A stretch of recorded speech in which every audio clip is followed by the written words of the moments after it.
Welcome back to another Millennial in-depth video. If you are new here, hit that subscription button below, turn on the notification bell so you get that every single time I upload a video.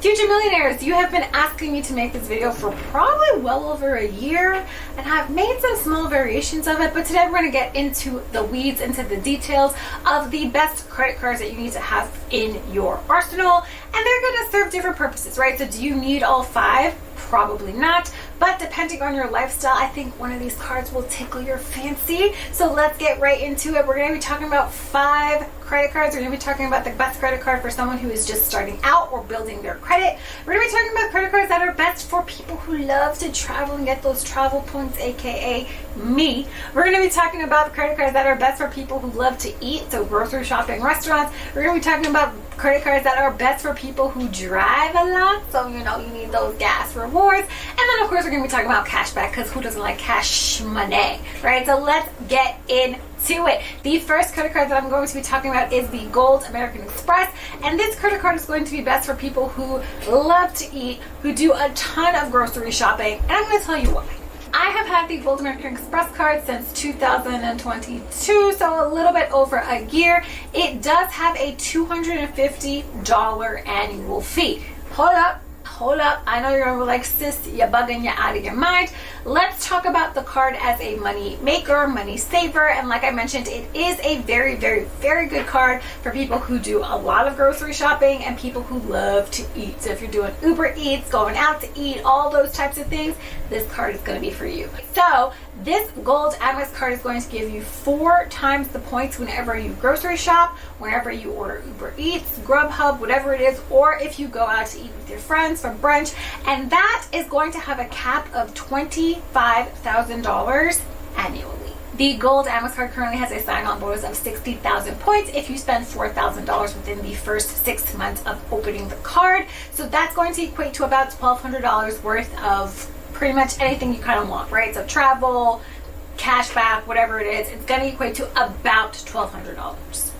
On top of the 4 times the points on restaurants and groceries, you also will get 3 times the amount of points on any travel that you book directly with an airline or that you book directly through AmexTravel.com. The only thing that you will not earn the 3 times the points is if you book through a third party similar to like Booking or Expedia or Travelocity, then you won't earn those 3 times the points. You will earn 1 point per other dollar spent on any other category.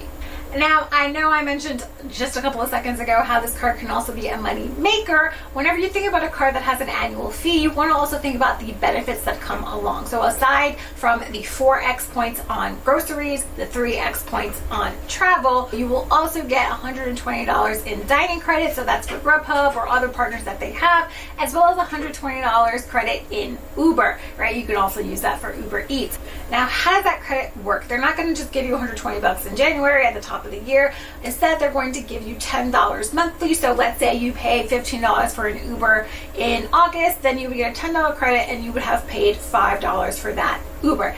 That comes in handy for me. I use both of them, so that's about $240 in credit that I'm actively using on top of the 4x points and 3x points for travel. Now, if you're like, that's cool, but I'm not really a big eater, I'm not really big in grocery shopping, those points really don't matter to me, then let me introduce you to the Capital One Venture Card if travel is more your speed. There are 4 different types of Capital One Venture Cards. There's one with a $395 annual fee, so that's going to give you the most amount of points and the most amount of benefits. There's one with a $95 fee, there's one with a $0 fee, which is the one I have, and then they have a fairly new Capital One Venture Good Credit Card that has $0 annual fee, and if you have good credit, right, so the other 3 that require excellent credit, if you have good credit, this Capital One Venture Card is for you, and you can always upgrade to another card as you show your credit worthiness. Now, the sign-on bonus for the Capital One Venture Card with 0 annual fee is going to be 20,000 points if you spend $500 in the first 4 months of you having the card. The other 2 cards that have the annual fee of $95 and $395 are offering 75,000 bonus points if you spend $4,000 in the first 3 months of opening the account. And unfortunately, the Good Credit Venture Card does not offer any sign-on bonuses, so the only benefit right now is really just not having an annual fee and building that credit worthiness so you can eventually upgrade to a different card. You can earn from 1.25 to 10x the amount of points per dollar spent, depending on the card that you have. You also get these perks right here. Pause to read. Now, if you're not quite ready for the travel card and you're not really into the groceries and the restaurants and you're just like, I really just want a card so I can build my credit, get a little bit of rewards and cash back, this is my absolute favorite credit builder card. I have recommended it for years, and that is the Discover It Secured Credit Card. Now, a secured credit card is going to require a deposit. However, the Discover Secured Card does not require any type of credit check, no credit score inquiries, none of that. So you can pretty much start from scratch with a credit score of 0. I don't think that exists, but you know what I mean. How the Discover It Secured Card works is you start off with your security deposit. You can start off with as low as $200, and that will be your credit limit. Now, what I love about this card is that they really try their best to treat it as a regular schmegula degula rewards card. So you can earn cashback rewards just like you could with any regular credit card, and after 7 months of on-time payments, they start to transition you into a regular credit card out of your credit worthiness and patterns and behaviors.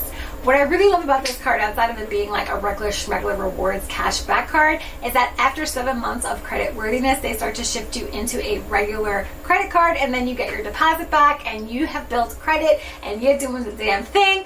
And I just appreciate the fact that they really are working towards financial empowerment, as opposed to kind of like, this is a credit card, like you just do this, right? They're working towards actually getting you into a regular standard credit card. Now, some of the perks and bonuses is 2% cash back on gas. Who doesn't like that? 1% cash back on all other purchases. And in your first year of having this card, they will give you a dollar for dollar match at the end of the year based on how much cash back you had. So if you've earned $500 cash back in that first year, they're going to match and give you another $500. Okay, Discover, come through, pull up, right? So if you're like, okay, right, we've got the card for people who are trying to build credit. We've got the card for people who want to get as many travel rewards perks as possible. We got the card for people who love to eat and go to restaurants and grocery shop. But what about people who just want straight up cash back? That, my friends, is going to be the Chase Freedom Unlimited card with 0 annual fee, and you can earn 1 to 6.5% cash back. Here's how the Chase Freedom Unlimited Cashback system breaks down, starting at 6.5% for travel booked through the Chase Rewards program, ending off at 3% cash back on all your other purchases, and 4.5% cash back for dining. Yeah, you sound some kind of liking to eat. I like the cash back for the food, if you get what I'm saying. Now, a bit of a con of this card is that after your first year or after $20,000 spent, they are going to drop the cashback percentages down a bit. So 5%, 3%, and I believe it drops down to 1.5%, but I'll link that right here for you, just so we're clear. And they are currently offering 15 months of 0% intro APR and balance transfers. So this would be a really good card if you're trying to get your interest rates down or have small other debts on other credit cards. This would be a great space to balance transfer. And last but certainly not least, we've got the Amex Blue Cash Preferred card for people who like to drive or people who have to spend a lot of money on gas. This is going to be the card for you. Last but certainly not least, we have the Amex Blue Cash Preferred card with a $95 annual fee that is waived in the first year right now as an intro bonus that they're currently running. And you can expect to earn 3% cash back year-round on gas without any caps like many other cards tend to have.